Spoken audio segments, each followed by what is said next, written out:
तब्दीली के नाम पर तबाही और जमहूरियत के नाम पर जबर किया जा रहा है। साद रफीक ने इलेक्ट्रॉनिक और इलेक्शन ऑर्डिनेंस का मकसद मुखालिफिन को ठिकाने लगाना करार दे दिया। ऑर्डिनेंस अब इमरान खान को नहीं बचा सकते, JUI का रद्द अमल।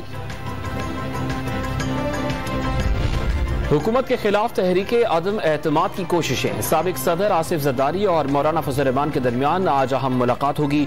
ऑपोजिशन की सैकड़ों मुलाकातों का कोई नतीजा ना निकला। तर्जुमान पंजाब हुकूमत हसन खबर का रद्द अमल।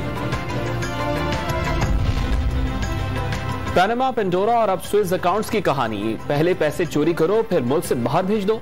वफाकी वजीर इत्तलात फवाद चौधरी ने करप्शन और मनी लॉन्ड्रिंग पाकिस्तान जैसे ममालिक का अहम तरीन मसला करार दे दिया। सहाफी मोहसिन बेग के घर पर FIA के छापे और मुकदमात के खिलाफ दरखास्तों पर समाअत।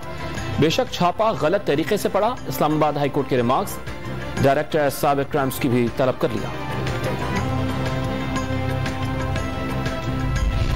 सिंध काबीना का इजलास आज होगा। मेयर कराची को वाटर बोर्ड का चेयरमैन बनाने पर गौर होगा।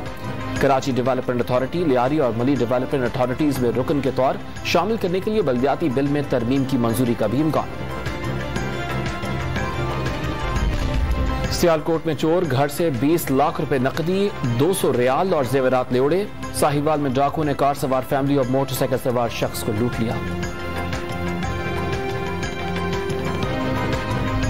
खैबर पख्तूनख्वा हुकूमत का सर में कील ठोंकने वाली खातून का मुफ्त नफ्सियाती इलाज कराने का ऐलान।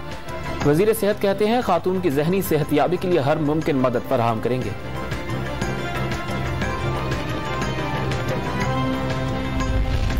पेशावर में नर्सेस का प्रोविंशियल हेल्थ सर्विसेज एकेडमी से निकालकर MTI में शामिल करने के खिलाफ एहतजाज। लेडी रीडिंग अस्पताल से असेंबली चौक तक रैली की शक्ल में जाएंगी।